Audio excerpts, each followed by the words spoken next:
بسم اللہ الرحمن الرحیم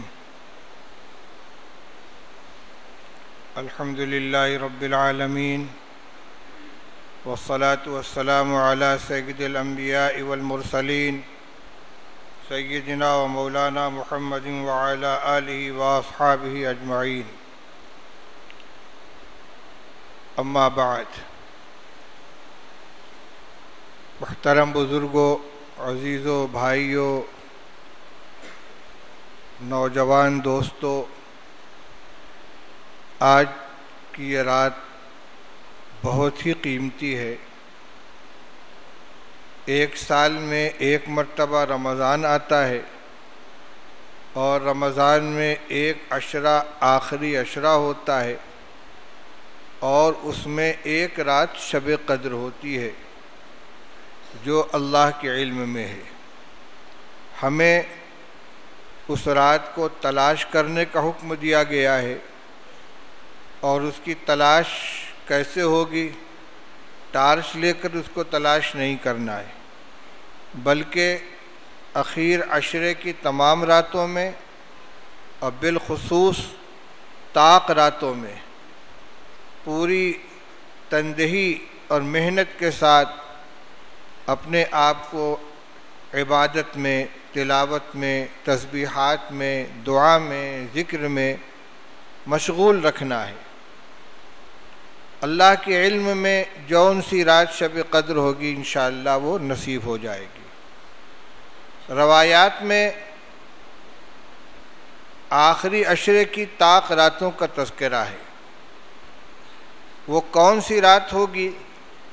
اس سلسلے میں روایتیں کئی ایک ہیں، اگرچہ خاص طور سے 27ویں رات کا زیادہ اہتمام کیا جاتا ہے۔ میں آج کی مجلس میں چند روایتیں شب قدر سے متعلق ترجمے کے ساتھ پیش کرنے کے بعد توبہ و استغفار کے سلسلے کی روایات کا ترجمہ پیش کروں گا۔ عن ابن عباس رضی اللہ تعالی عنہ ان النبی صلی اللہ علیہ وسلم قال التمسوها في العشر الأواخر من رمضان ليلة القدر في تاسعة تبقى في سابعة تبقى في خامسة تبقى رواہ البخاری۔ عبداللہ ابن عباس رضی اللہ تعالیٰ عنہ فرماتے کہ نبی کریم صلی اللہ علیہ وسلم نے فرمایا کہ اس رات کو یعنی لیلۃ القدر کو رمضان کی آخری 10 تاریخوں میں تلاش کرو، جب 9 تاریخ باقی ہو، 7 تاریخ باقی ہو، 5 تاریخ باقی ہو، یعنی 21ویں، 23ویں، 25ویں، 5 باقی ہوگی تو 25ویں شب ہوگی۔ لیکن عنوان میں پورے عشرے کے اندر تلاش کرنے کے بارے میں فرمایا گیا۔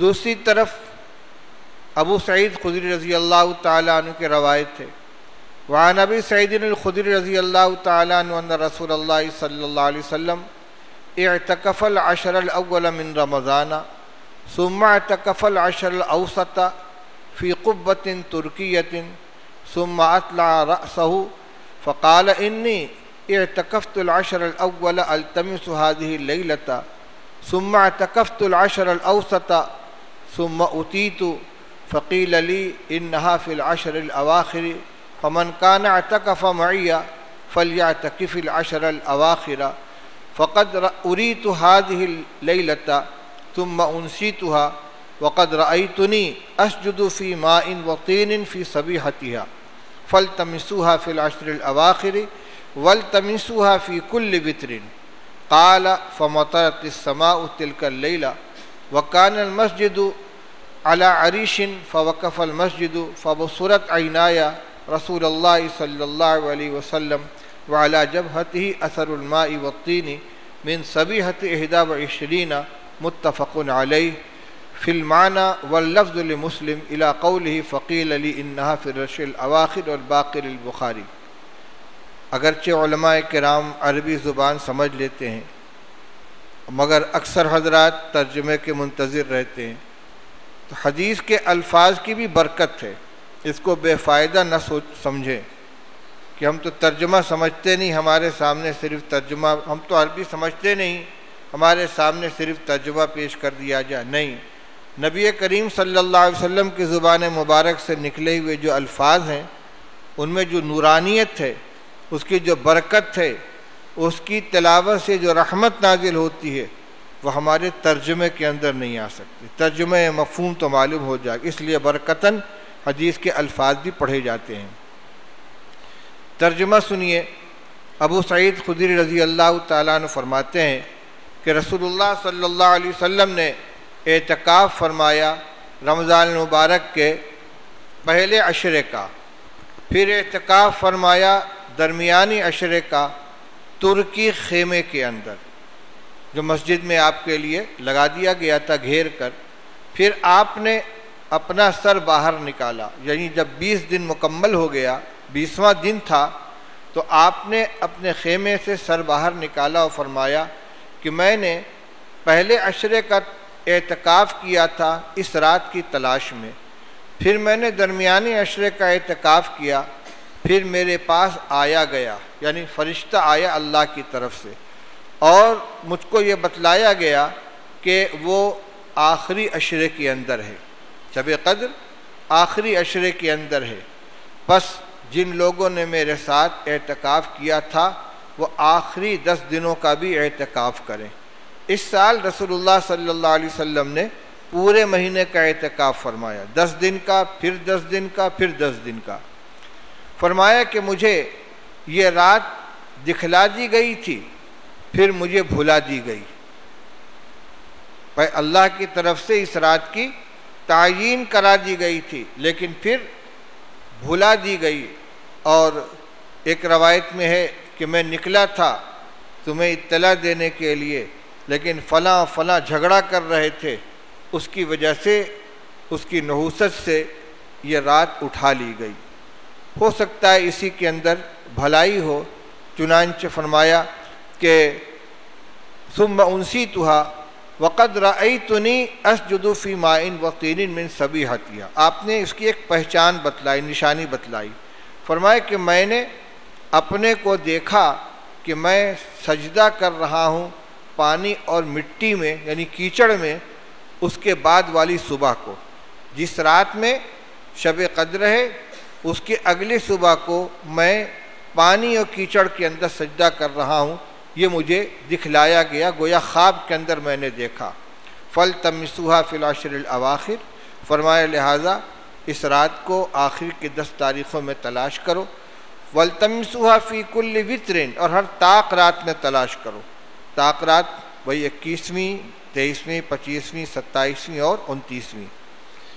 راوی حضرت ابو سعید خدری فرماتے ہیں کہ فَمَطَرَتِ السَّمَاءُ تِلْكَ اللَّيْلَةَ، اس رات میں بارش ہوئی اور مسجد نبوی چھپر کی تھی، کھجور کے پتوں اور ٹہنیوں سے چھت چھائی گئی تھی، پختہ چھت نہیں تھی۔ فوقف المسجد، مسجد میں پانی ٹپکا، میری آنکھوں نے رسول اللہ صلی اللہ علیہ وسلم کو دیکھا کہ آپ کی پیشانی کے اوپر پانی اور مٹی کا نشان پڑا ہوا ہے۔ من صبیحۃ 21، یہ 21ویں شب کی صبح کی بات ہے۔ اب دیکھیے اس سال شب قدر 21ویں رات میں ہوئی ہے، متفق علیہ۔ اور حضرت ابی ابن کعب رضی اللہ تعالیٰ عنہ کیا فرماتے ہیں؟ عن زر ابن حبیش قال سألت ابی ابن کعب فقلت ان اخاک ابن مسعود یقول من یقم الحول یصب لیلۃ القدر فقال رحمہ اللہ اراد ان لا يتکل الناس اما انه قد علم انها في رمضان وانها في العشر الاواخر وانها ليلة 27 ثم حلف لا يستثني انها ليلة 27 فقلت بأي شيء تقول ذلك يا ابا المنذر قال يا بالعلامة او قال بالآية التي اخبرنا رسول الله صلى الله عليه وسلم انها تطلع يومئذ لا شعاع لها رواہ مسلم۔ زر ابن حبیش تابعی ہیں، کہتے ہیں میں نے حضرت ابی ابن کعب رضی اللہ تعالیٰ عنہ سے پوچھا، میں نے کہا کہ آپ کے بھائی یعنی صحابی عبداللہ ابن مسعود کہتے ہیں کہ جو آدمی پورے سال رات کو جاگے گا اس کو شب قدر مل جائے گی۔ بہت آسان نسخہ ہے۔ پورے سال جو تہجد پڑھے گا، شب بیداری کرے گا، اسے شب قدر مل جائے گی، وہ یہ کہتے ہیں۔ تو ابی ابن کعب نے جواب میں فرمایا رحمہ اللہ، اللہ عبداللہ ابن مسعود پر رحم فرمائے، وہ تو ان کا مقصد یہ ہے کہ لوگ بھروسہ کر کے نہ بیٹھ جائیں، بس ایک رات میں جاگ لیں گے، عبادت کر لیں گے، بلکہ پوری رات، پورے سال عبادت کے اندر گزاریں۔ اس لیے انہوں نے یہ بات کہی ہے، ورنہ وہ جانتے ہیں کہ شب قدر رمضان کے اندر ہوتی ہے اور وہ آخر کے 10 دنوں میں ہوتی ہے اور وہ 27ویں رات ہے۔ یہ ابی بن کعب رضی اللہ عنہ فرماتے ہیں۔ پھر انہوں نے قسم کھائی ابی بن کعب نے بغیر انشاءاللہ کہے ہوئے کہ وہ 27ویں رات ہے۔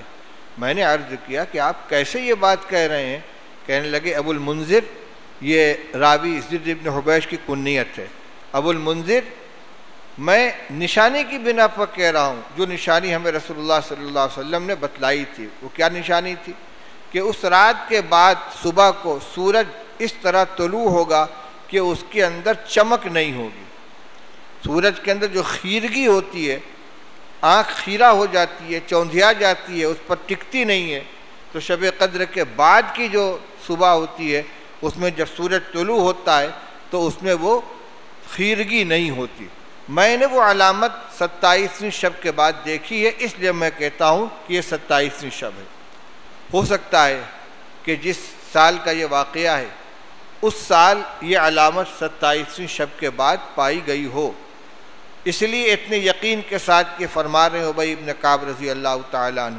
لیکن ابھی روایت آپ کی آئی، اس سے معلوم ہوا کہ 21ویں رات میں بھی شب قدر ہوئی ہے اور رسول اللہ صلی اللہ علیہ وسلم نے ہر طاق رات میں تلاش کرنے کا حکم فرمایا ہے۔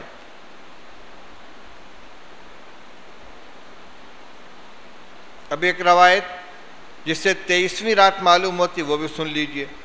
عن عبداللہ ابن انیس رضی اللہ تعالیٰ عنہ قال قلت یا رسول اللہ ان لی بادیۃ اکون فیہا وانا اصلی فیہا بحمد اللہ فمرنی بلیلۃ انزلها الى هذا المسجد فقال انزل لیلۃ 23 قیل لابنہ کیف کان ابوک یصنع قال کان يدخل المسجد اذا صلی العصر فلا يخرج منه لحاجة حتى يصلي الصبح فإذا صلى الصبح وجد دابته على باب المسجد فجلس عليها ولحق بباديته رواہ ابو داؤد۔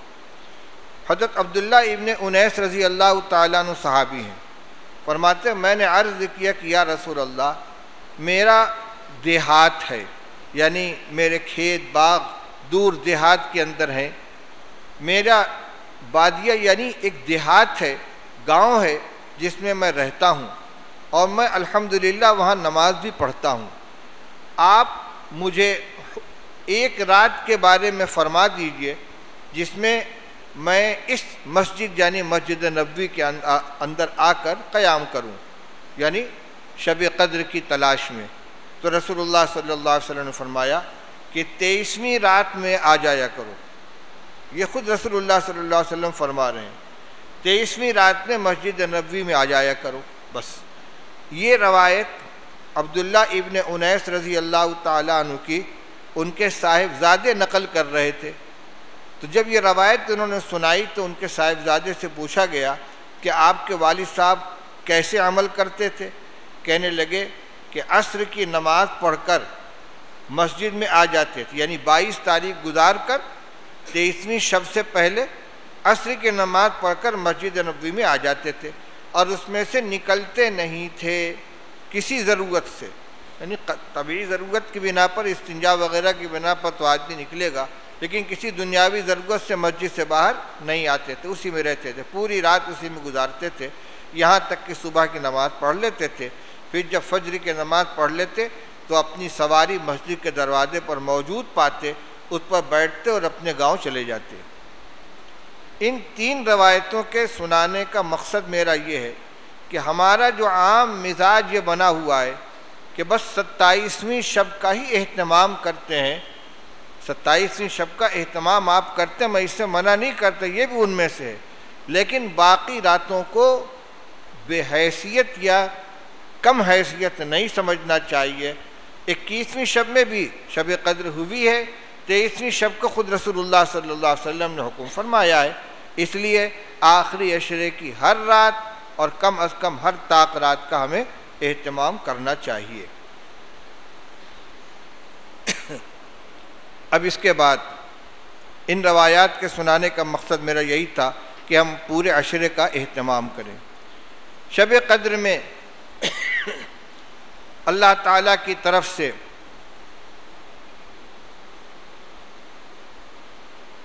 غروب آفتاب کے بعد ہی سے اعلان شروع ہو جاتا ہے۔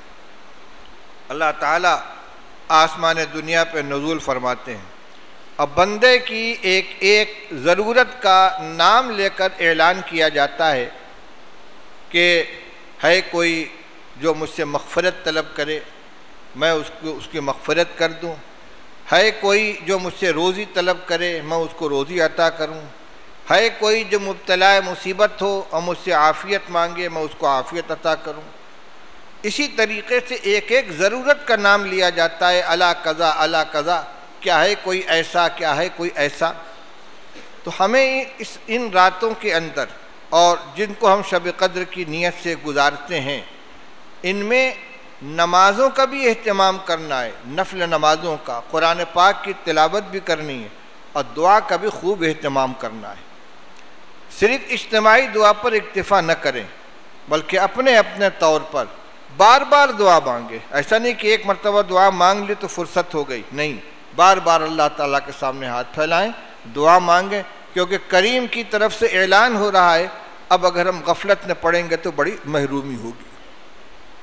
خاص طور سے ایک عمل ہمیں کرنا ہے، ہماری جو زندگی غفلت کے اندر گزری ہوئی ہے، آج کی رات میں اللہ تعالیٰ کے سامنے اپنے گناہوں پر سچی ندامت کے ساتھ اللہ کے سامنے توبہ کریں اور اللہ سے یہ عہد کریں کہ اللہ ہمارے پچھلے تمام گناہوں کو تو معاف فرما دے۔ ہم دل سے پختہ ارادہ کرتے ہیں کہ انشاءاللہ آئندہ یہ گناہ نہیں کریں گے۔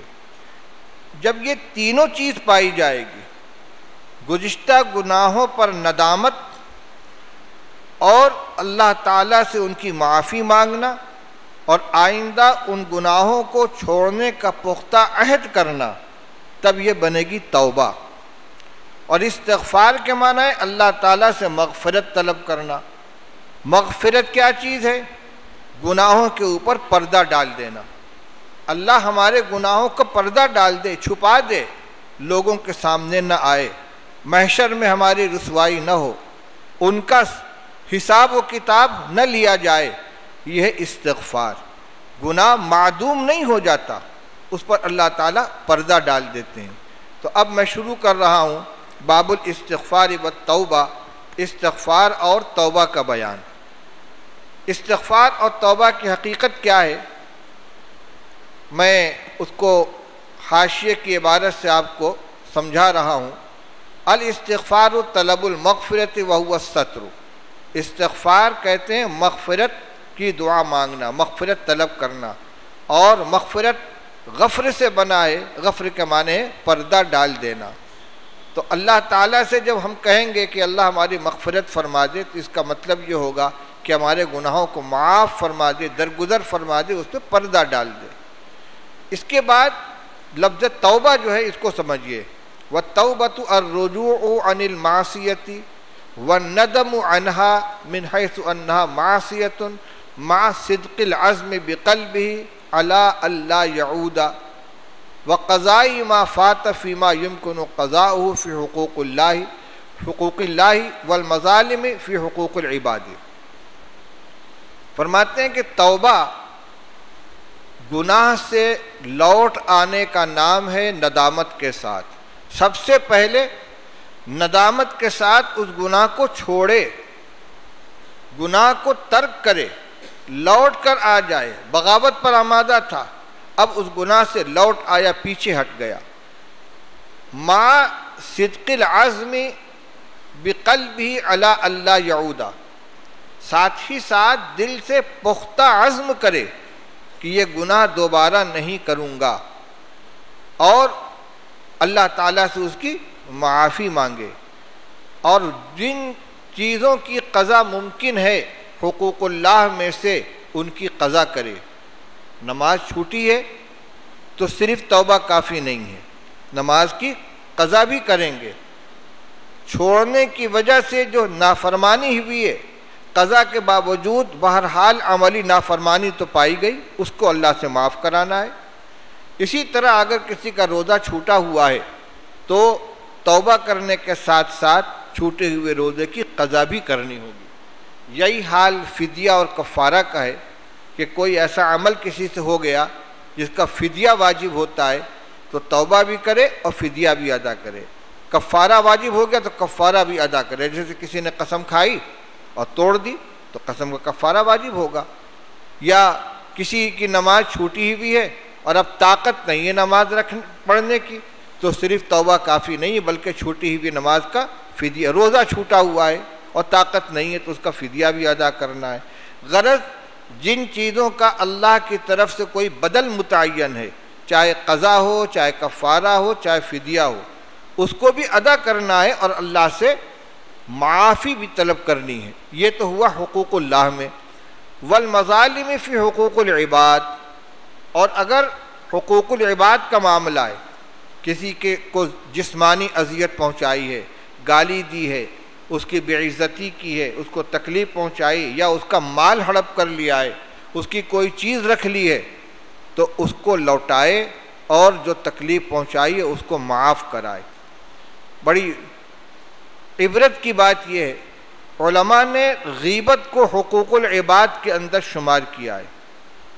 اگر کوئی شخص کسی کی غیبت کرتا ہے یہ حقوق العباد میں سے، حقوق العباد کا مطلب یہ ہے کہ صرف اللہ کے سامنے توبہ کر دینے سے اس کی معافی نہیں ہوتی، بلکہ جس کی غیبت کی ہے اس سے معاف کرانا بھی ضروری ہے۔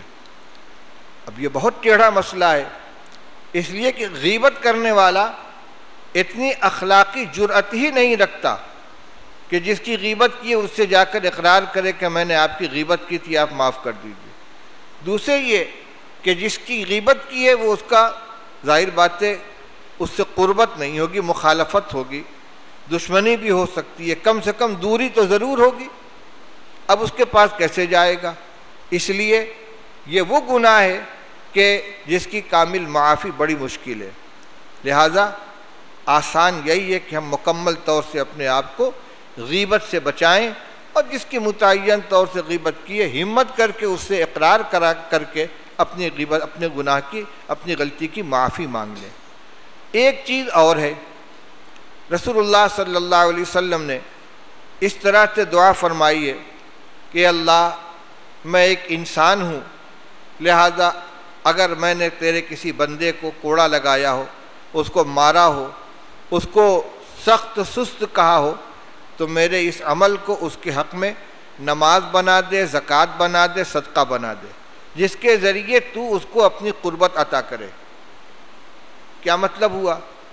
میں نے اس کے بارے میں جو ایذا رسانی کا عمل کیا ہے، چاہے وہ زبان سے ہو یا ہاتھ سے ہو، اس کے بدلے میں تو اس کے نامہ اعمال میں نماز لکھ دے، زکوٰۃ لکھ دے، صدقہ خیرات لکھ دے، تاکہ قیامت میں جب حساب و کتاب ہو اور حقوق کا معاملہ آئے تو وہ دیکھے کہ اس نے تو گالی دی تھی، مجھے نماز ملی، اس نے تو مجھ کو مارا تھا، مجھ کو روزہ مل رہا ہے، اس نے تو مجھ کو ستایا تھا، مجھ کو صدقہ مل رہا ہے۔ کہے گا کہ اب میں نے اس کے حق کو معاف کر دیا۔ تو گویا اللہ تعالیٰ اس بندے کا بدلہ اپنے خزانے سے ادا کر کے اس کو معاف فرما دیں گے، لیکن اس پر بھروسہ کر کے گناہ کی جرأت نہیں کرنی ہے۔ جو ضابطہ ہے دنیا میں اس کو اختیار کرنا ہے، اور اس کے بعد اس کی بھی دعا کرنی ہے، اللہ تعالیٰ اپنے کرم کا معاملہ فرما دیں تو انشاءاللہ بیڑا پار ہو جائے گا۔ اب استغفار اور توبہ کی حقیقت آپ کے سامنے آ گئی۔ اب چند روایتیں سنیے۔ یہ تو جو شرح میں نے پیش کی ہے یہ شیخ عبدالحق محدث دہلوی رحمۃ اللہ علیہ کی شرح ہے۔ اب ملا علی قاری رحمۃ اللہ علیہ فرماتے ہیں التوبۃ ہی الرجوع عن المعصیۃ الی الطاعۃ ومن الغفلۃ الی الذکر ومن الغیبۃ الی الحضور۔ توبہ کے معنی لوٹنا ہے اصل میں. توبہ کے اصل معنی کیا ہے؟ لوٹنا. تو توبہ کیا چیز ہے؟ ملا علی قاری فرماتے ہیں کہ معصیت سے لوٹ کر طاعت کی طرف آنا، غفلت سے لوٹ کر ذکر کی طرف یعنی اللہ کی یاد کی طرف آنا، اور اللہ تعالی سے غیبوبت یعنی اس سے لا تعلقی کو ختم کر کے اللہ سے تعلق کا جوڑنا. یہ ہے اصل میں توبہ. اس لیے یہ کوئی وقتی چیز نہیں ہے کہ توبہ توبہ کر لیا بس کام ختم ہو گیا، بلکہ زندگی میں اس کے لیے تبدیلی پیدا کرنا ضروری ہوتا ہے کہ جن گناہوں سے توبہ کر رہے ہیں ان پر ندامت کے ساتھ اللہ سے معافی مانگے، ان کے نہ کرنے کا پختہ عزم کریں اور پھر ان کی طرف لوٹ کر نہ جائیں. رسول اللہ صلی اللہ علیہ وسلم استغفار کا اور توبہ کا کتنا اہتمام فرماتے تھے. چند روایتوں کا ترجمہ سماعت فرمائیں. عن ابی ہریرہ رضی اللہ تعالیٰ عنہ قال قال رسول اللہ صلی اللہ علیہ وسلم واللہ انی لاستغفر اللہ واتوب الیہ فی الیوم اکثر من 70 مرۃ. ابو ہریرہ رضی اللہ تعالیٰ عنہ فرماتے کہ رسول اللہ صلی اللہ علیہ وسلم نے ارشاد فرمایا بخدا میں ایک دن میں 70 مرتبہ اللہ تعالیٰ سے استغفار کرتا ہوں اور توبہ کرتا ہوں. 70 مرتبہ نہیں، اکثر من 70 مرۃ، 70 مرتبہ سے زیادہ استغفار کرتا ہوں. دوسری روایت میں آپ فرماتے ہیں کہ لاستغفر اللہ فی الیوم 100 مرۃ، 100 مرتبہ میں اللہ تعالیٰ سے استغفار کرتا ہوں. تو ہم جو گناہوں میں ڈوبے ہوئے ہیں ہمیں کتنا استغفار کرنا چاہیے. وعن ابی سعید الخدری رضی اللہ تعالیٰ عنہ قال قال رسول اللہ صلی اللہ علیہ وسلم کان فی بنی اسرائیل رجل قتل 99 انسانا ثم خرج يسأل فأتى راهبا فسأله فقال أله توبة قال لا فقتله وجعل يسأل فقال له رجل ائت قرية كذا وكذا فأدركه الموت فناء بصدره نحوها فاختصمت فيه ملائكة الرحمة وملائكة العذاب فأوحى الله إلى هذه أن تقربي وإلى هذه أن تباعدي فقال قيسوا ما بينهما فوجد إلى هذه أقرب بشبر فغفر له متفق علیہ. حضرت ابو سعید خدری رضی اللہ تعالیٰ عنہ فرماتے ہیں کہ رسول اللہ صلی اللہ علیہ وسلم نے ارشاد فرمایا کہ بنی اسرائیل میں ایک شخص تھا جس نے 99 لوگوں کو قتل کیا تھا. کتنا بڑا پاپی تھا، 99 خون کیا تھا اس نے. پھر اس کے دل میں ندامت پیدا ہوئی، اپنے گناہ کا احساس پیدا ہوا، اب اس کو توبہ کی فکر ہوئی. ثم خرج، پھر نکلا، یسأل، پوچھنے کے لیے کسی اللہ کے نیک بندے کے پاس جا کر اس کے سامنے سچے دل سے توبہ کرے. فأتی راہبا، ایک راہب کے پاس پہنچا. یہ بنی اسرائیل کا واقعہ ہے. ان کے جو عابد ہوتے تھے ان کو راہب کہا جاتا تھا، پادری کہا جاتا تھا. ایک راہب کے پاس گیا اور اس سے پوچھا، کہنے لگا میں نے 99 قتل کیا ہے، کیا میری بھی توبہ قبول ہوگی؟ اس نے کہا 99 قتل کیا ہے، تمہاری توبہ قبول نہیں ہوگی. اس کو بھی قتل کر دیا، 100 پورا کر دیا. اب ایک بوجھ اور بڑھا لیا. وجعل يسأل، اب دوسروں سے پوچھنے لگا ارے میری توبہ کی قبولیت کی کوئی صورت ہے؟ تو اس سے ایک شخص نے کہا ایت قریۃ کذا و کذا، فلاں بستی میں چلے جاؤ، وہاں تم کو ملے گا کوئی شخص جس کے سامنے تم توبہ کر لو گے. فأدرکہ الموت، یہ چلا، روانہ ہو گیا. دل میں تڑپ تھی کہ میرا گناہ معاف ہو جائے. چلتا رہا، راستے میں اس کی موت کا وقت آ گیا. گر پڑا. فناء بصدرہ نحوہا، زمین کے اوپر پڑا ہوا گھسٹنے لگا اس جانب، بستی کی جانب. فاختصمت فیہ ملائکۃ الرحمۃ و ملائکۃ العذاب، اب روح قبض کرنے کا وقت آ گیا. اب رحمت کے فرشتوں میں اور عذاب کے فرشتوں میں جھگڑا ہونے لگا. رحمت کے فرشتے یہ کہتے تھے یہ توبہ کے لیے جا رہا تھا، اپنے گناہ پر نادم تھا، لہذا اس کی روح ہم قبض کریں گے. اور عذاب کے فرشتے کہہ رہے تھے ابھی اس بستی میں پہنچا کہاں تھا جہاں اس کو توبہ کرنی تھی، لہذا اس کی روح ہم قبض کریں گے۔ فَأَوْحَى اللَّهُ إِلَىٰ هَٰذِهِ أَن تَقَرَّبِي وَإِلَىٰ هَٰذِهِ أَن تَبَاعَدِي، اللہ نے زمین کے اس حصے کی طرف جدھر سے یہ آ رہا تھا حکم بھیجا کہ تو پھیل جا، اور جدھر جا رہا تھا ادھر کی زمین کو یہ حکم دیا کہ تو سمٹ جا۔ اللہ کی طرف سے انتظام ہو رہا ہے۔ ادھر کی زمین ابھی وہ جگہ بہت دور ہوگی، جدھر سے جا رہا تھا اللہ نے اس کو حکم دیا کہ تو بعید ہو جا، دور ہو جا، اور جدھر جا رہا تھا جہاں سے چلا تھا اس کو پھیلا دیا، اور جہاں جا رہا تھا اس کو سمیٹ دیا۔ پھر فرشتوں سے فرمایا دونوں کے درمیان ناپو، کدھر سے زیادہ قریب ہے، جہاں جانا ہے وہاں سے زیادہ قریب ہے، جو یہاں سے نکلا ہے وہاں سے زیادہ قریب ہے۔ فوجد الی ہذہ اقرب بشبر، جدھر جانا تھا ادھر سے ایک بالشت نزدیک تھا۔ اتنا سب کچھ کرنے کے بعد صرف ایک بالشت ادھر کا فاصلہ زیادہ تھا، ادھر کا کم تھا۔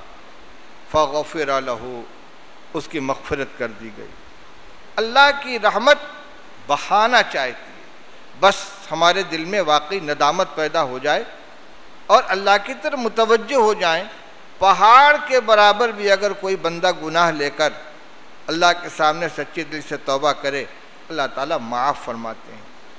عن ابی موسیٰ رضی اللہ تعالیٰ عنہ قال قال رسول اللہ صلی اللہ علیہ وسلم ان اللہ یبسط یدہ باللیل لیتوب مسیء النہار ویبسط یدہ بالنہار لیتوب مسیء اللیل حتی تطلع الشمس من مغربها۔ رسول اللہ صلی اللہ علیہ وسلم، ابو موسیٰ اشعری رضی اللہ عنہ راوی ہیں، رسول اللہ صلی اللہ علیہ وسلم نے فرمایا کہ اللہ تعالیٰ رات کے وقت ہاتھ پھیلاتے ہیں تاکہ دن کا گناہگار توبہ کر لے، اور دن کو ہاتھ پھیلاتے ہیں تاکہ رات کا گناہگار توبہ کر لے۔ طلب رہتی آؤ توبہ کر لو، میں تمہاری توبہ قبول کرنے کے لیے تیار ہوں۔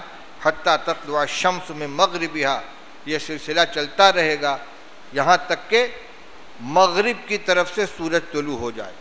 قیامت کے قریب جب سورج ڈوب کر پچھم ہی سے نکل آئے گا تو توبہ کا دروازہ بند ہو جائے گا۔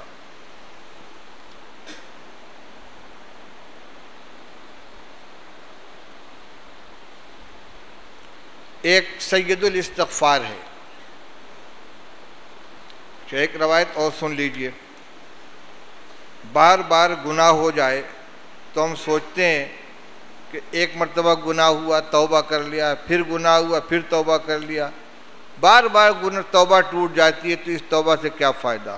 سنیے، ابی ہریرہ رضی اللہ تعالی عنہ قال قال رسول اللہ صلی اللہ علیہ وسلم ان عبدا اذنب ذنبا فقال ربی اذنبت فاغفرہ فقال ربہ اعلم عبدی ان له ربا یغفر الذنوب ویاخذ به غفرت لعبدی ثم مکث ما شاء اللہ ثم اذنب ذنبا قال رب اذنبت ذنبا فاغفره لي فقال اعلم عبدی ان له ربا یغفر الذنب ویاخذ به غفرت لعبدی ثم مکث ما شاء اللہ ثم اذنب ذنبا فقال رب اذنبت ذنبا آخر فاغفره لي فقال اعلم عبدی ان له ربا یغفر الذنب ویاخذ به غفرت لعبدی فلیفعل ما شاء، متفق علیہ۔ حضرت ابو ہریرہ رضی اللہ تعالیٰ عنہ فرماتے کہ رسول اللہ صلی اللہ علیہ وسلم نے ارشاد فرمایا کہ ایک بندے نے ایک گناہ کیا، پھر کہنے لگا پروردگار مجھ سے گناہ ہو گیا، معاف فرما دیجئے۔ ربی اذنبت فاغفرہ لی، اے میرے رب مجھ سے گناہ ہو گیا مجھے معاف کر دیجئے۔ تو اب اللہ تعالیٰ نے فرمایا کیا میرا بندہ جانتا ہے کہ اس کا ایک پروردگار ہے جو اس کے گناہوں کو معاف بھی کر سکتا ہے اور اس کی گرفت بھی کر سکتا ہے؟ چلو میں نے بندے کو معاف کیا، وہ میری شان کو جانتا ہے، میری طرف متوجہ ہے، اس کو معلوم ہے کہ اس کا ایک معاف کرنے والا رب ہے، وہ مجھ کو پکار رہا ہے، میں نے گناہ کو معاف کر دیا۔ ثم مکث ما شاء اللہ، پھر کچھ وقت گزرتا ہے پھر گناہ کرتا ہے، پھر کہتا ہے پروردگار مجھ سے گناہ ہو گیا مجھے معاف کر دیجئے۔ اللہ تعالیٰ فرماتے ہیں میرے بندہ جانتا ہے کہ اس کا ایک رب ہے جو گناہ کو معاف کرتا ہے اور گرفت بھی کرتا ہے، میں نے بندے کو معاف کر دیا۔ پھر کچھ عرصہ گزرا جتنا اللہ نے چاہا، پھر ایک اور گناہ کر بیٹھا، پھر کہنے لگا ربی اذنبت ذنبا آخر، پروردگار پھر ایک گناہ ہو گیا، معاف کر دیجئے۔ اللہ تعالیٰ پھر وہی فرماتے ہیں اعلم عبدی ان لہ ربا یغفر الذنب، بندہ جانتا ہے کہ اس کا کوئی رب ہے جو گناہ کو معاف کرتا ہے اور گرفت کرتا ہے۔ یہاں گرفت کا تذکرہ ہے، ان لہ ربا یغفر الذنب ویأخذ بہ، اس کا رب ہے جو معاف بھی کر سکتا ہے، پکڑ بھی کر سکتا ہے۔ میں نے اپنے بندے کو معاف کیا، فلیفعل ما شاء، یہ اظہار تلطف ہے، جو چاہے کرے، یعنی یہ نہیں کہ اس کو گناہ کرنے کی چھوٹ دی جا رہی ہے، بلکہ مطلب یہ کہ گناہ کرنے کے بعد ندامت ہو اور سچے دل سے اللہ سے توبہ کرے تو 70 مرتبہ اگر غلطی ہوگی تو اللہ تعالیٰ 70 مرتبہ معاف فرمائیں گے۔ یہ نہ سوچے کہ اتنی مرتبہ توبہ کر چکا ہوں، اب میں توبہ کیسے کروں۔ سید الاستغفار عن شداد ابن اوس رضی اللہ تعالیٰ عنہ قال قال رسول اللہ صلی اللہ علیہ وسلم سید الاستغفار ان تقول اللہم انت ربی لا الہ الا انت خلقتنی وانا عبدک وانا علی عہدک ووعدک ما استطعت اعوذ بک من شر ما صنعت ابوء لک بنعمتک علی وابوء بذنبی فاغفر لی فانہ لا یغفر الذنوب الا انت قال ومن قالها من النهار موقنا بها فمات من يومه قبل ان يمسي فهو من اهل الجنة ومن قالها من الليل وهو موقن بها فمات قبل ان يصبح فهو من اهل الجنة رواه البخاری۔ یہ سید الاستغفار ہے۔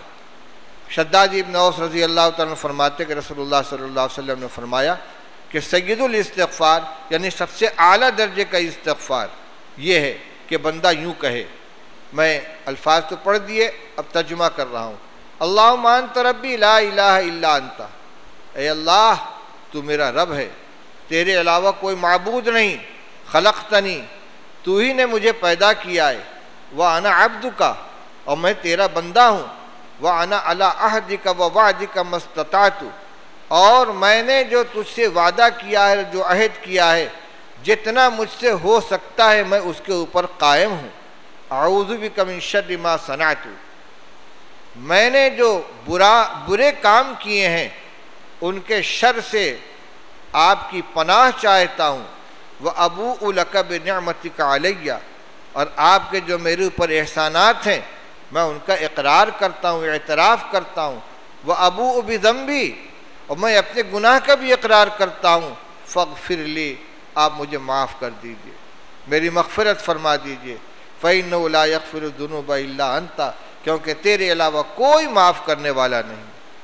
یہ بات اللہ کو بہت پسند ہے، ہم معافی مانگیں اور حوالہ دیں کہ پروردگار تیرے علاوہ ہمارا کوئی سہارا نہیں، کوئی در نہیں ہے جس کو ہم کھٹکھٹا سکیں، کوئی ذات نہیں جو ہمارے گناہ کو معاف کر سکے، تیرے ہی در کے اوپر ہم لوٹ کر آئیں گے، تو ہمیں معاف فرما دے۔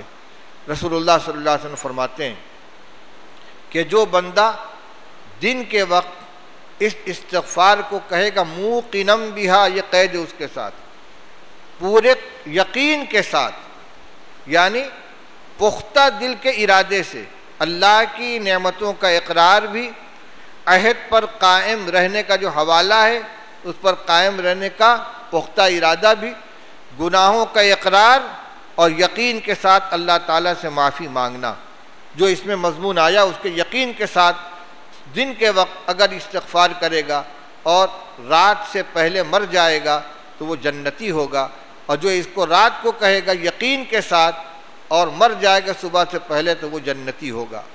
اس سید الاستغفار کو سب کو یاد کر لینا چاہیے، اگر ہو سکے تو اس کی تسبیح یا 7 مرتبہ یا 10 مرتبہ صبح و شام، اور اتنا نہ ہو سکے تو کم سے کم صبح و شام ایک مرتبہ اس کو ضرور پڑھ لینا چاہیے۔ اللہم انت ربی لا الہ الا انت خلقتنی وانا عبدک وانا علی عہدک ووعدک ما استطعت اعوذ بک من شر ما صنعت اعوذ بک من شر ما صنعت ابوء لک بنعمتک علی وابوء بذنبی فاغفر لی فانہ لا یغفر الذنوب الا انت انا عبدک وانا علی عہدک ووعدک ما استطعت اعوذ بک من شر ما صنعت ابوء لک بنعمتک علی وابوء بذنبی فاغفر لی فانہ لا یغفر الذنوب الا انت۔ اور استغفار کا دنیا کے اعتبار سے جو فائدہ ہے، عن ابن عباس رضی اللہ تعالیٰ عنہ قال قال رسول اللہ صلی اللہ علیہ وسلم من لزم الاستغفار جعل اللہ له من كل ضیق مخرجا ومن كل ہم فرجا ورزقه من حیث لا یحتسب، رواہ ابو داود و احمد و ابو داود و ابن ماجہ۔ عبداللہ ابن عباس رضی اللہ تعالیٰ سے مروی کہ رسول اللہ صلی اللہ علیہ وسلم نے ارشاد فرمایا کہ جو شخص استغفار کا التزام کرے گا، یعنی پابندی کے ساتھ استغفار کرے گا، اللہ تعالیٰ اس کے لیے ہر تنگی سے نکلنے کا راستہ بنا دیں گے اور ہر فکر سے نجات دے دیں گے، کشادگی عطا فرمائیں گے، اور اس کو ایسی جگہ سے روزی عطا فرمائیں گے جس کو وہ سوچ بھی نہیں سکتا۔ یہ روایت امام احمد، امام ابو داؤد، ابن ماجہ کی ہے۔ اسی لیے ہر مسئلے کے اندر استغفار کی ہدایت دی جاتی ہے۔ غالباً حضرت انس رضی اللہ تعالیٰ عنہ کا واقعہ ہے، کسی نے آ کر ان سے کہا کہ تو پہلے یہ آیت پڑھ لیجئے، فَقُلْتُ اسْتَغْفِرُوا رَبَّكُمْ إِنَّهُ كَانَ غَفَّارًا يُرْسِلِ السَّمَاءَ عَلَيْكُمْ مِدْرَارًا وَيُمْدِدْكُمْ بِأَمْوَالٍ وَبَنِينَ وَيَجْعَلْ لَكُمْ جَنَّاتٍ وَيَجْعَلْ لَكُمْ أَنْهَارًا۔ اس میں فرمایا گیا، نوح علیہ السلام نے اپنی قوم سے فرمایا کہ اے میری قوم، اللہ سے استغفار کرو، اللہ تعالیٰ سے اپنے گناہوں کی معافی مانگو، وہ بڑا بخشنے والا، بہت مغفرت کرنے والا ہے۔ اس پر کیا ملے گا؟ یرسل السماء علیکم مدرارا، اللہ تعالیٰ تمہارے اوپر آسمان سے دھواں بارش نازل فرمائے گا۔ یرسل السماء علیکم مدرارا ویمددکم باموال وبنین، تمہارے مال میں اضافہ فرمائے گا، تمہاری اولاد میں اضافہ فرمائے گا۔ ویجعل لکم جنات ویجعل لکم انہارا، تمہارے لیے باغات بنائے گا، تمہارے لیے نہریں جاری کرے گا، باغ ہوگا، پھل پیدا ہوں گے، پھول پیدا ہوں گے، غلہ پیدا ہوگا، نہریں جاری کر دے گا۔ یہ ہے آیت۔ انس رضی اللہ تعالیٰ عنہ کے پاس کچھ لوگ آئے، آ کر کہنے لگے حضرت قحط سالی ہو رہی ہے، بارش نہیں ہو رہی، بہت پریشانی ہے، فرمایا استغفار کرو۔ دوسرا آدمی آیا، اس نے کہا بہت تنگی ہے، روزی کی بہت تنگی ہے، آپ میرے لیے دعا کریں کہ اللہ تعالیٰ مجھے مال عطا فرمائے، فرمایا استغفار کرو۔ ایک صاحب آئے کہ حضرت مجھے کوئی اولاد نہیں ہے، دعا فرما دیجیے اللہ تعالیٰ اولاد عطا فرمائے، فرمایا استغفار کرو۔ ایک شخص نے آ کر کہا کہ میں بالکل خالی ہاتھ ہوں، دعا کیجئے کہ اللہ تعالیٰ مجھے کھیت باغ عطا فرما دے، فرمایا استغفار کرو۔ ایک شخص نے کہا کہ مجھے اپنے کھیت کی سیرابی کے لیے پانی کی ضرورت ہے، اللہ سے دعا کیجئے کہ اللہ تعالیٰ میرے لیے نہر کا انتظام کرے، فرمایا استغفار کرو۔ شاگرد بیٹھے ہوئے تھے، کہ کیا معاملہ حضرت، ہر مرض کی دوا ہے صلی علی محمد، جو آتا ہے آپ کہتے استغفار کرو۔ فرمایا میں کیا کروں، جس کو دینا ہے وہ خود فرما رہا ہے۔ اللہ تعالیٰ فرماتے ہیں کہ استغفار کرو گے تو آسمان سے دھواں دار بارش، پہلے تو انہو کان غفارا، گناہوں کی معافی تو پہلے ہے، اس کے علاوہ دنیا کی برکتیں یہ ہیں، بارش ہوگی، رزق میں برکت ہوگی، اولاد ملے گی، سیرابی آئے گی، باغات ہوں گے، پیداوار ہوگی۔ اور اس روایت نے فرمایا کہ اللہ تعالیٰ استغفار کا التزام کرنے والے، لزم الاستغفارہ، جو استغفار کا التزام کرے۔ اسی لیے تمام مشائخ، تمام اکابر، تمام اہل اللہ وظائف کے سلسلے میں مختصر سے مختصر وظیفہ جو بتلاتے ہیں تو اس میں صبح و شام ایک تسبیح استغفار کی ضرور ہوتی ہے، اس لیے کہ گناہ ہوتے ہیں، ہم سے غلطیاں ہوتی ہیں، تو 100 مرتبہ استغفر اللہ ربی من کل ذنب واتوب الیہ یا استغفر اللہ الذی لا الہ الا هو الحی القیوم واتوب الیہ۔ اس کے علاوہ درود شریف اور تیسرا کلمہ اجر و ثواب کے لیے ہے۔ یہ تو ہماری ضرورت ہے صبح اور شام دونوں وقت، تاکہ رات کے گناہ صبح کے استغفار سے معاف ہو جائیں اور صبح کے گناہ رات کے استغفار سے، شام کے استغفار سے معاف ہو جائیں۔ تو فرمایا کہ جو شخص التزام کرے گا استغفار کا، اللہ تعالیٰ اس کے لیے ہر تنگی سے نکلنے کا راستہ بنا دیں گے۔ کوئی قید خانے میں قید ہے، استغفار کرے۔ کوئی مقدمے کے اندر ماخوذ ہے، زیادہ سے زیادہ استغفار کرے۔ کسی کی روزی کی تنگی ہے، زیادہ سے زیادہ استغفار کرے۔ پیسہ پھنسا ہوا ہے، نہیں آ رہا ہے، استغفار کرے۔ اس لیے کہ سب کا معاملہ اللہ کے ہاتھ میں ہے اور اس کا وعدہ ہے اس کے اوپر۔ وَمَن يَتَّقِ اللَّهَ يَجْعَلْ لَهُ مَخْرَجًا وَيَرْزُقْهُ مِنْ حَيْثُ لَا يَحْتَسِبُ۔ جو اللہ سے ڈرتا ہے، اور اللہ سے ڈرنے والا ہی تو استغفار کرے گا، اللہ تعالیٰ اس کے لیے راستہ نکال دیتے ہیں اور اس کو ایسی جگہ سے روزی عطا فرماتے ہیں کہ جس کو وہ سوچ بھی نہیں سکتا۔ عن انس رضی اللہ تعالیٰ عنہ قال قال رسول اللہ صلی اللہ علیہ وسلم کل بنی آدم خطاؤن وخیر الخطائین التوابون۔ انس رضی اللہ تعالیٰ فرماتے کہ رسول اللہ صلی اللہ علیہ وسلم نے ارشاد فرمایا کہ تم میں ہر انسان خطا کار ہے، اور بہترین خطا کار وہ جو خوب توبہ کرنے والا ہو۔ کوئی فرشتہ نہیں ہے، نہ نبی ہے، عام انسان، خطا تو ہو ہی جائے گی۔ اس لیے مجھ سے کوئی خطا نہیں ہوتی، مجھ سے کوئی خطا ہو نہیں سکتی، یہ تو ہو نہیں سکتا۔ اللہ کے رسول صلی اللہ علیہ وسلم فرماتے ہیں کہ کلکم خطاء کل بنی آدم خطاؤن، ہر انسان خطا کار ہے اور خوب خطا کرنے والا ہے، لیکن بہترین خطا کار وہ جو خوب توبہ کرنے والا ہو۔ وعن ابو ہریرہ رضی اللہ تعالیٰ عنہ قال قال رسول اللہ صلی اللہ علیہ وسلم، رسول اللہ صلی اللہ علیہ وسلم ان المؤمن اذا اذنب كانت نقطة سوداء في قلبه فإن تاب واستغفر سقل قلبه وإن زادت حتى تعلو قلبه فذلكم الران الذي ذكر الله تعالى كلا بل ران على قلوبهم ما كانوا يكسبون۔ رواه احمد والترمذی۔ ابو ہریرہ رضی اللہ تعالیٰ عنہ فرماتے کہ رسول اللہ صلی اللہ علیہ وسلم نے فرمایا کہ مومن جب کوئی گناہ کرتا ہے تو اس کے دل کے اندر ایک سیاہ نقطہ لگ جاتا ہے، ایک سیاہ نقطہ لگ جاتا ہے۔ بس اگر وہ توبہ کر لیتا ہے اور استغفار کرتا ہے تو دل اس کا صاف ہو جاتا ہے، اور اگر توبہ و استغفار نہیں کرتا پھر گناہ کرتا ہے تو وہ نقطہ اور بڑھتا ہے، دھبا بڑھتا جاتا ہے، یہاں تک کہ اس کے پورے قلب کے اوپر چھا جاتا ہے۔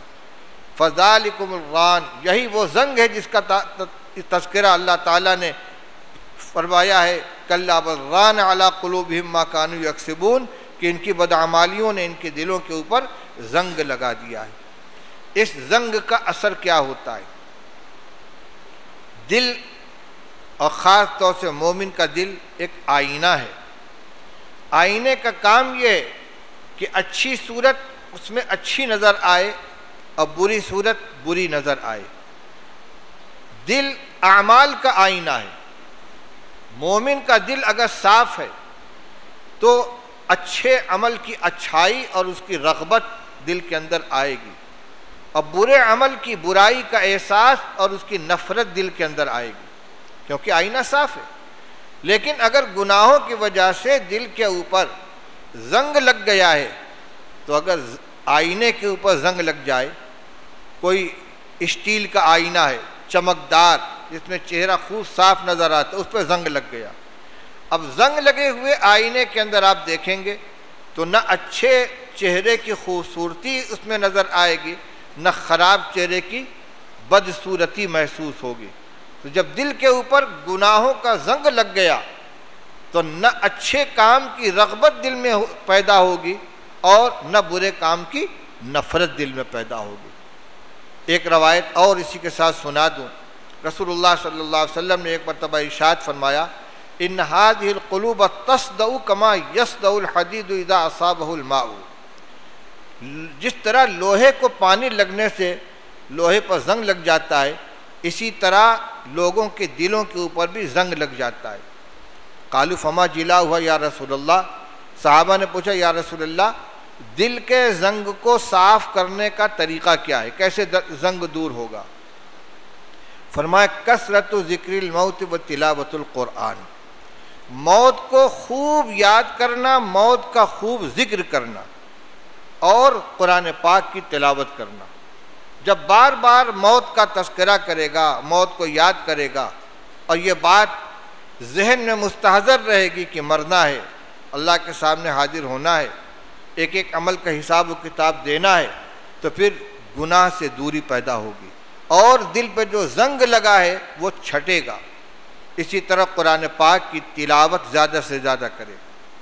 ہم لوگ رمضان المبارک میں تو الحمدللہ 1 ختم 2 ختم 3 ختم خوب کر لیتے ہیں، لیکن رمضان گزرنے کے بعد پورا سال گزر جاتا ہے، کچھ لوگوں کا ایک قرآن بھی مکمل نہیں ہوتا۔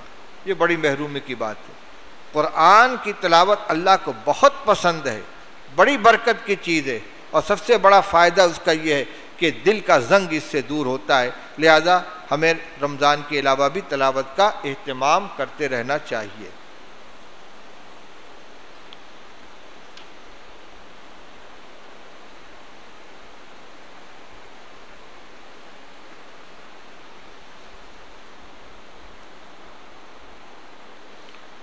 یہ تو اپنے لیے استغفار ہوا۔ اب ایک روایت سنیے، عن ابی ہریرہ رضی اللہ تعالیٰ عنہ قال قال رسول اللہ صلی اللہ علیہ وسلم ان اللہ عز وجل لا يرفع درجۃ للعبد الصالح فی الجنۃ فیقول یا ربی انا لی هذه فیقول باستغفار ولدک لک، رواہ احمد۔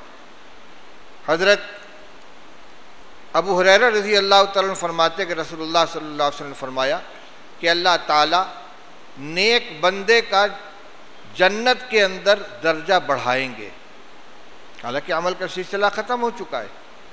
نیک بندے کا جنت میں درجہ بڑھائیں گے تو وہ کہے گا پروردگار یہ درجہ مجھے کہاں سے مل رہا ہے؟ اللہ تعالیٰ فرمائیں گے باستغفار ولدک لک، تمہاری اولاد تمہارے لیے استغفار کر رہی ہے، تمہاری اولاد تمہارے لیے استغفار کر رہی ہے، ان کے استغفار کی وجہ سے تمہارا درجہ بڑھ رہا ہے۔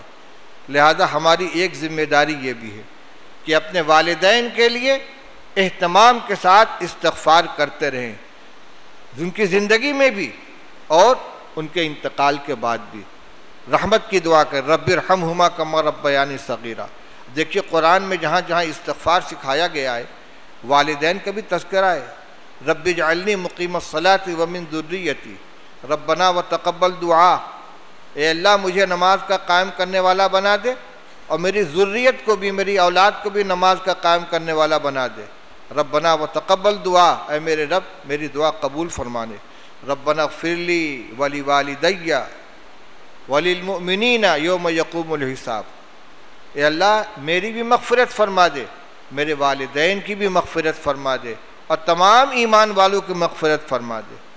والدین بھی عام ایمان والوں میں شامل ہیں۔ اب دیکھیے یہاں اپنی اولاد کا ذکر نہیں کیا، اپنے بیوی کا تذکرہ نہیں کیا، بھائی بہنوں کا تذکرہ نہیں کیا، لیکن باپ کا تذکرہ اور ماں کا تذکرہ خاص، تو ان کا یہ حق ہے، اس لیے ہمیشہ والدین کے لیے استغفار کرتے رہنا چاہیے۔ وعن عبداللہ ابن عباس رضی اللہ عنہ قال قال رسول اللہ صلی اللہ علیہ وسلم مل میت فی القبر الا کالغریق المتغوث ينتظر دعوة تلحقه من اب او ام او اخ او صدیق فاذا لحقت كان احب الیہ من الدنیا وما فیہا وان اللہ تعالی لا يدخل على اہل القبور من دعاء اہل الارض امثال الجبال وان ہادیۃ الاحیاء الى الاموات الاستغفار لهم، رواہ الطبہقی۔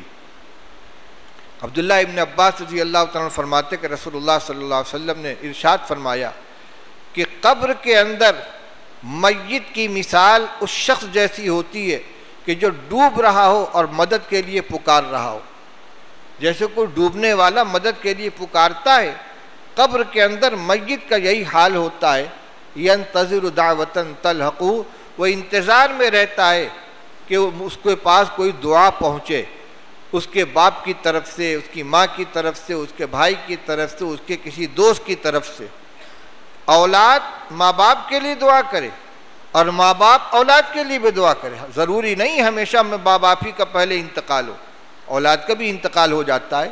تلحقہ من اب او ام او اخ او صدیق، وہ انتظار کرتا ہے کہ میری ماں میرے لیے دعا کر دے، میرا باپ دعا کر دے، میرا بھائی دعا کر دے، میرا کوئی دوست دعا کر دے.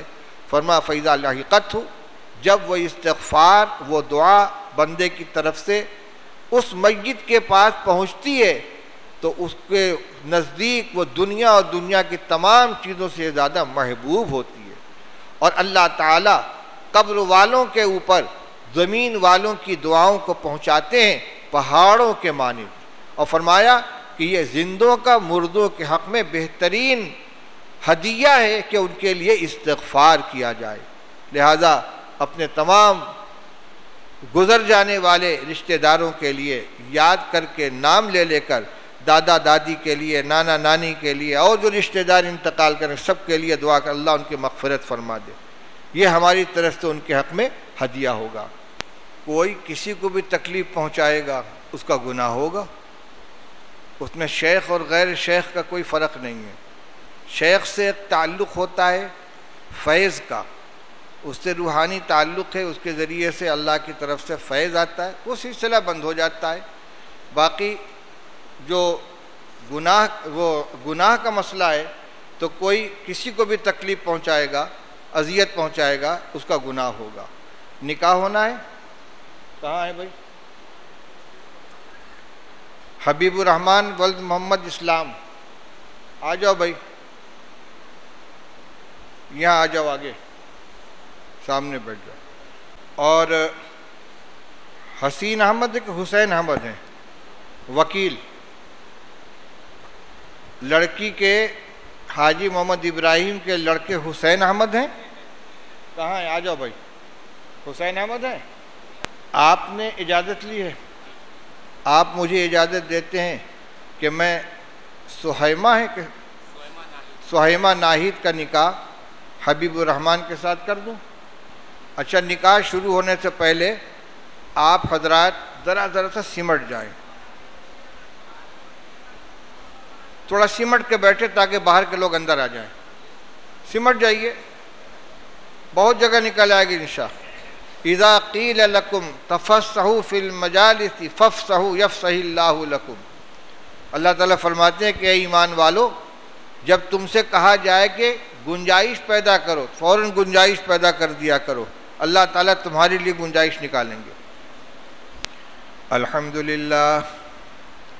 الحمدللہ نحمده ونستعینه ونستغفره ونؤمن به ونتوکل علیہ ونعوذ باللہ من شرور انفسنا ومن سیئات اعمالنا من یهده اللہ فلا مضل له ومن یضلل فلا هادی له ونشهد ان لا الہ الا اللہ وحدہ لا شریک له ونشهد ان سیدنا ومولانا محمدا عبدہ ورسولہ صلی اللہ تبارک و تعالی علیہ وعلی آلہ واصحابہ وبارک وسلم تسلیما کثیرا کثیرا. اما بعد فاعوذ باللہ من الشیطان الرجیم. بسم اللہ الرحمن الرحیم. یا ایہا الناس اتقوا ربکم الذی خلقکم من نفس واحدۃ وخلق منها زوجها وبث منهما رجالا كثيرا ونساء واتقوا الله الذي تساءلون به والأرحام إن الله كان عليكم رقيبا. يا أيها الذين آمنوا اتقوا الله حق تقاته ولا تموتن إلا وأنتم مسلمون. يا أيها الذين آمنوا اتقوا الله وقولوا قولا سديدا يصلح لكم أعمالكم ويغفر لكم ذنوبكم ومن يطع الله ورسوله فقد فاز فوزا عظيما. ہاں بھائی، حبیب الرحمان، میں نے آپ کا نکاح نسیم انور صاحب کی صاحبزادی سہیمہ ناہید صاحبہ کے ساتھ 101 گرام چاندی مہر کے عوض کر دیا. آپ نے نکاح قبول کیا؟ مائک میں زور سے کہیے. جی ہاں، میں نے قبول ہے. ماشاء اللہ، اللہ تعالیٰ برکت عطا فرمائے، نکاح میں استواری عطا فرمائے۔ ان دعا کے ساتھ ان کے نکاح کے لیے بھی دعا کریں۔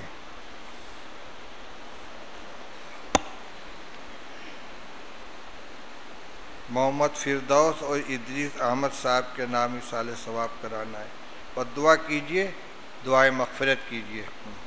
الحمدللہ الحمدللہ الذی ہدانا لہذا وما كنا لنہتدی لولا ان ہدانا اللہ۔ الحمدللہ رب العالمین الرحمن الرحیم مالک یوم الدین ایاک نعبد و ایاک نستعین اہدنا الصراط المستقیم صراط الذین انعمت علیہم غیر المغضوب علیہم ولا الضالین۔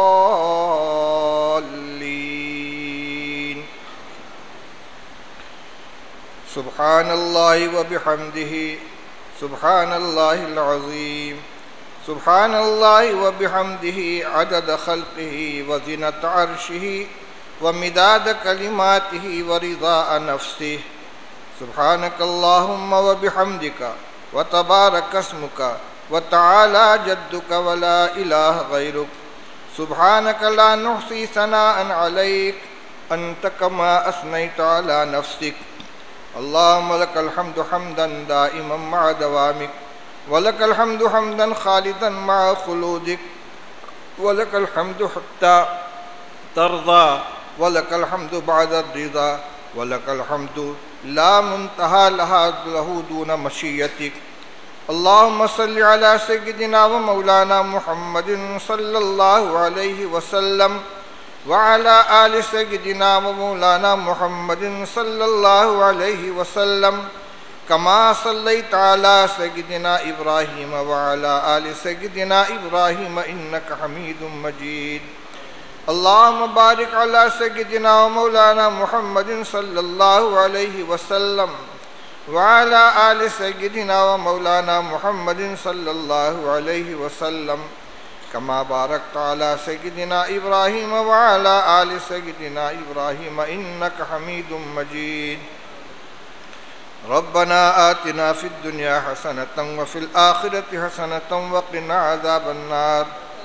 ربنا ظلمنا انفسنا وإن لم تغفر لنا وترحمنا لنكونن من الخاسرين۔ ربنا آمنا بما أنزلت واتبعنا الرسول فاكتبنا مع الشاهدين۔ ربنا إننا سمعنا مناديا ينادي للإيمان أن آمنوا فآمنا۔ ربنا فاغفر لنا ذنوبنا وكفر عنا سيئاتنا وتوفنا مع الأبرار۔ یا حی یا قیوم برحمتک نستغیث یا حی یا قیوم برحمتک نستغیث اصلح لنا شأننا كله ولا تکلنا الى انفسنا طرفة عین۔ اللہم انا نسألک الہدى والتقى والعفاف والغنى۔ اللہم انا نسألک العفو والعافیة فی الدین والدنیا والآخرہ۔ اللہم انا نسألک العفو والعافیة فی الدنیا والآخرہ۔ اللہم انک عفو کریم تحب العفو فاعف عنا یا کریم۔ اللہم انک عفو کریم تحب العفو فاعف عنا یا کریم۔ رب اغفر وارحم واعف وتکرم وتجاوز عما تعلم انک انت الاعز الاکرم۔ رب اغفر وارحم وانت خیر الراحمین۔ ربنا ظلمنا انفسنا وان لم تغفر لنا وترحمنا لنكونن من الخاسرین۔ لا الہ الا انت سبحانک انی کنت من الظالمین۔ اللہم انت ربی لا الہ الا انت خلقتنی وانا عبدک وانا علی عہدک ووعدک ما استطعت اعوذ بک من شر ما صنعت ابوء لک بنعمتک علی وابوء بذنبی فاغفر لی فإنہ لا یغفر الذنوب الا انت فاغفر لنا فإنہ لا یغفر الذنوب الا انت فاغفر لنا فإنه لا يغفر الذنوب إلا أنت. اللهم إني ظلمت نفسي ظلما كثيرا ولا يغفر الذنوب إلا أنت فاغفر لي مغفرة من عندك وارحمني إنك أنت الغفور الرحيم. رب اجعلني مقيم الصلاة ومن ذريتي ربنا وتقبل دعاء. ربنا اغفر لي ولوالدي وللمؤمنين يوم يقوم الحساب. ربنا اغفر لنا ولإخواننا الذين سبقونا بالإيمان ولا تجعل في قلوبنا غلا للذين آمنوا ربنا إنك رؤوف رحيم. واعف عنا واغفر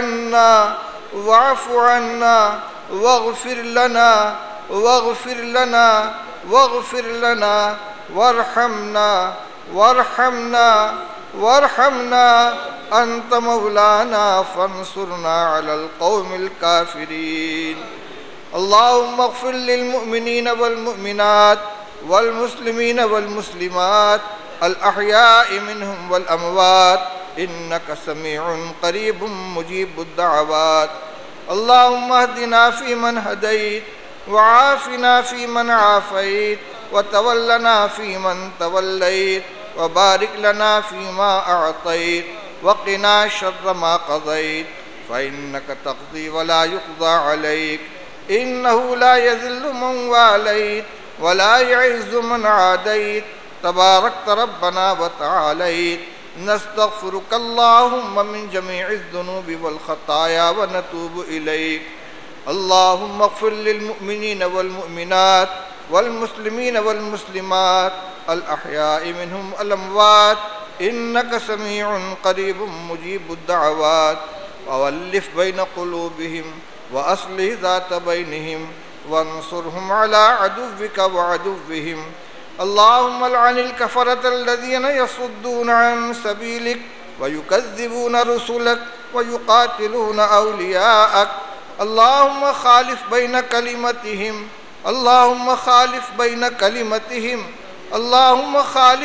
كلمتهم وزلزل أقدامهم وشتت شملهم ومزق جمعهم ودمر ديارهم وأهلك أموالهم وخذهم أخذ عزيز مقتدر وأنزل بهم بأسك الذي لا ترده عن القوم المجرمين. اللهم إنا نجعلك في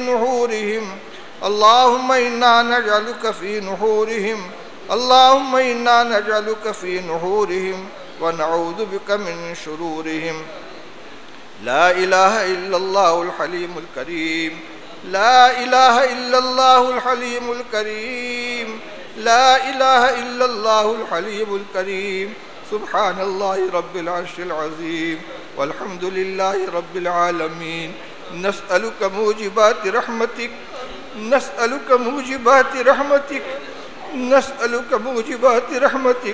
وعزائم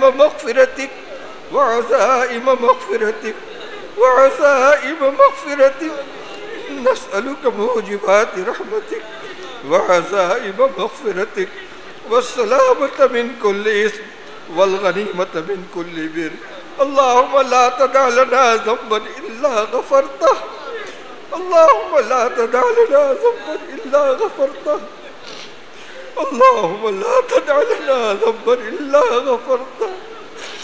اللهم لا تدع لنا ذنبا إلا غفرته ولا هما إلا فرجته ولا ضرا إلا كشفته ولا مبتلا إلا عافيته ولا أسيرا إلا فككته ولا مريضا إلا شفيته ولا حاجة من حوائج الدنيا والآخرة هي لك رضا إلا قضيتها يا أرحم الراحمين. اللهم إنا نستغفرك ونتوب إليك. نستغفرك اللهم من جميع الذنوب والخطايا ونتوب إليك. اللهم إنا نستغفرك ونتوب إليك. اللهم ارزقنا توبة نصوحا. اللهم إنا نسألك توبة نصوحا. اللهم إنا نسألك توبة نصوحا. اللهم اغفر لنا ذنوبنا كلها اللهم اغفر لنا ذنوبنا كلها دقها وجلها صغيرها وكبيرها ليلها ونهارها ما علمنا منها وما لم أعلم ما علمنا منها وما لم نعلم فإنك تعلم ما لم نعلم. اے اللہ ہمارے گناہوں کو معاف فرما، اے اللہ ہماری مغفرت فرما دے، پروردگار ہم سب کی مغفرت فرما دے. اے اللہ ہم اقراری مجرم ہیں، اے اللہ ہم نے جان جان کر تیرے احکام کو توڑا ہے. اے اللہ ہم سر سے پیر تک گناہوں میں ڈوبے ہوئے. اے اللہ ہمارے ہاتھ بھی گناہگار ہیں، نگاہیں بھی گناہگار ہیں، کان بھی گناہگار ہیں، زبان بھی گناہگار ہے، دل و دماغ بھی گناہگار ہیں، بدن کا ایک ایک جز گناہگار ہے. اے اللہ سب کے سب تیرے مجرم ہیں. اے اللہ یہ ماہ مبارک تو نے اپنے بندوں کی بخشش کے لیے عطا فرمایا ہے. اے اللہ یہ آخری عشرہ ہے، تیرے حبیب نے فرمایا کہ یہ جہنم سے خلاصی کا عشرہ ہے. اے اللہ اب تجھ سے بھی ایک مانگتے ہیں، ہم سب کو جہنم سے خلاصی عطا فرما دے مولا. پروردگار ہم سب کو خلاصی عطا فرما دے. اللہ ہماری بھی گردنیں آزاد فرما دے، ہمارے والدین کو بھی آزاد فرما دے، ہمارے والدین کی بھی مغفرت فرما دے مولا. ہمارے بیوی بچوں کی مغفرت فرما دے، ہمارے بھائی بہنوں کی مغفرت فرما دے، ہمارے اساتذہ و مشائخ کی مغفرت فرما دے، ہمارے دوست احباب کی مغفرت فرما دے. اے اللہ اپنے حبیب پاک صلی اللہ علیہ وسلم کے ایک ایک امتی کی مغفرت فرما دے. اے اللہ ہمارے گناہوں کو معاف کر کے تیری شان سے کچھ نہیں گھٹے گا. اے اللہ ہم کامیاب ہو جائیں گے. اے اللہ ہماری مغفرت فرما دے. اے اللہ ہمیں سچی توبہ کی توفیق نصیب فرما. اے اللہ ہم تیرے سامنے توبہ کرتے ہیں. اے اللہ ہم اپنے گناہوں کے اوپر نادم ہیں. اے اللہ ہم عہد کرتے ہیں کہ انشاءاللہ اپنی زندگی کو بدل دیں گے. اے اللہ ہر طرح کے گناہوں کو چھوڑ دیں گے، تیرے حکموں کو ماننے کی کوشش کریں گے. اے اللہ ہمارے قدموں میں استقامت نصیب فرما. اے اللہ ہماری ارادوں میں پختگی عطا فرما. اے اللہ نفس و شیطان کے بہکاوے سے ہماری حفاظت فرما. اے اللہ ہمارے نوجوانوں کی بھی حفاظت فرما. اے اللہ آج ہماری نوجوان نسل تباہ ہو رہی ہے. اے اللہ یہ ویڈیو اور موبائل کے اندر دھسی جا رہی ہے، نشوں کی عادی ہو رہی ہے. اے اللہ تو ان کو بچا لے. اے اللہ ان کی حفاظت فرما دے. اے اللہ غیروں کی سازشوں کو ناکام فرما دے. اے اللہ ہم سب کو علم نافع عطا فرما، دین کی سمجھ عطا فرما، آخرت کی فکر عطا فرما، اپنا سچا خوف عطا فرما، اپنا سچا تقوی عطا فرما، اپنے حبیب صلی اللہ علیہ وسلم کی سچی محبت عطا فرما. اے اللہ قائد نامدار صلی اللہ علیہ وسلم کی سچی محبت عطا فرما.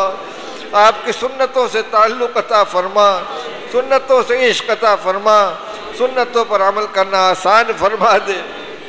اے اللہ ہمارے آقا صلی اللہ علیہ وسلم نے ہماری خاطر کتنی تکلیفیں جھیلی، کتنی تکلیفیں جھیلی. پروردگار تو جانتا ہے. اے اللہ پوری امت کی طرف سے ان کو بہترین بدلہ عطا فرما، ان کے شایع نشان اور اپنی شایع نشان بدلہ عطا فرما. ہم سب کی طرف سے، پوری امت کی طرف سے ان کے شایع نشان صلاۃ و سلام کا نذرانہ اے اللہ ہماری طرف سے پیش فرما دے. اے اللہ ہم میں جو بیمار ان کے شفا عطا فرما، جو بیمار ہیں ان کو شفا عطا فرما. بہت سے لا علاج بیماریوں میں مبتلا ہیں، بچے معذور ہو رہے ہیں. اے اللہ ان کے والدین پریشان ہیں. اے اللہ اپنی قدرت سے ان کو قوت عطا فرما دے، بیماریوں کو دور فرما دے. گھروں کے اندر جو اثرات ہیں ان کو دور فرما دے، گھروں کو پاک صاف فرما دے. اے اللہ ہمارے بہت سے بھائی قید و بند کی مصعوبتیں جھیل رہے ہیں. اے اللہ ہمارے تمام بھائیوں کو قیدوں سے آسانی کے ساتھ باعزت رہائی نصیب فرما، باعزت رہائی نصیب فرما، باعزت رہائی نصیب فرما. جو مقدمات کے اندر گرفتار ہیں اے اللہ عافیت کے ساتھ ان کو مقدمات سے خلاصی نصیب فرما. اے اللہ جو روزی کی لائن سے پریشان ہیں ان کو برکت والی حلال روزی عطا فرما. اے اللہ جس بھی گھروں میں بیماریاں ان بیماریوں کو دور فرما. اے اللہ ہمارے بہت سے بھائی سودی قرضوں میں پھنسے ہوئے ہیں. اے اللہ ان کو قرض سے نجات عطا فرما اور دیگر قرضوں سے بھی نجات عطا فرما. یا اللہ ہمارے گھروں میں بچیاں بیٹھی ہیں مناسب رشتے نہیں آتے، اے اللہ جوڑے تو تو بناتا ہے، اے اللہ ان کو مناسب رشتہ عطا فرما دے، رشتے کو جوڑے کو پیدا فرما دے اور عافیت کے ساتھ ذمہ داری سے دوشی کی دولت سے مالا مال فرما دے۔ یا اللہ والدین کو اپنی اولاد کی صحیح تربیت کرنے کی توفیق عطا فرما، جو حق ہے ان کو ادا کرنے کی توفیق عطا فرما۔ اے اللہ ہم سے اپنے والدین کی خدمت میں ان کے حق ادا کرنے میں جو کوتاہیاں ہوئی ان کو معاف فرما دے، آخرت کے وبال سے حفاظت فرما دے۔ اے اللہ ان کو ہماری طرف سے راضی فرما دے۔ اے اللہ ہماری اپنی اولاد کی صحیح تربیت کرنے کی توفیق عطا فرما، بڑوں کے احترام اور چھوٹوں کی شفقت کی توفیق عطا فرما۔ اے اللہ ہمارے گھروں کے اندر آپس میں اختلافات ہیں، اے اللہ بھائی بھائی میں اختلاف ہے، ساس بہو میں جھگڑا ہے، دوست ماں باپ کے اندر، بیوی بچوں کے بیوی اور اولاد کے درمیان، بیوی اور شوہر کے درمیان اختلاف ہے۔ اے اللہ سارے اختلافات کو ختم فرما دے، دلوں میں آپس میں جوڑ پیدا فرما دے۔ اے اللہ اس ملک کے اندر امن و امان کو عام فرما، خوف و دہشت کے ماحول کو ختم فرما۔ اے اللہ حکمرانوں کو انصاف کرنے کی توفیق عطا فرما، ہر طرح کے ظلم سے حفاظت فرما۔ اے اللہ ہمارے جان کی، مال کی، عزت کی، آبرو کی حفاظت فرما، ہمارے مساجد کی، مدارس کی، خانقاہوں کی حفاظت فرما، ہماری عمروں میں برکت عطا فرما۔ اے اللہ شب قدر کی عبادت ہم سب کو نصیب فرما، شب قدر کی مقبول عبادت ہم سب کو نصیب فرما۔ اللہ اس ماہ مبارک میں تیری توفیق سے جو کچھ ٹوٹے پھوٹے اعمال ہو گئے ہیں، یہ اللہ اگرچہ تیری شان کے لائق نہیں ہیں، اپنے فضل سے انہیں قبول فرما لے، تلاوت بھی قبول فرما لے، تراویح بھی قبول فرما لے، نمازوں کو بھی قبول فرما لے۔ اے اللہ جس کو تہجد کی توفیق ہو اسے بھی قبول فرما لے۔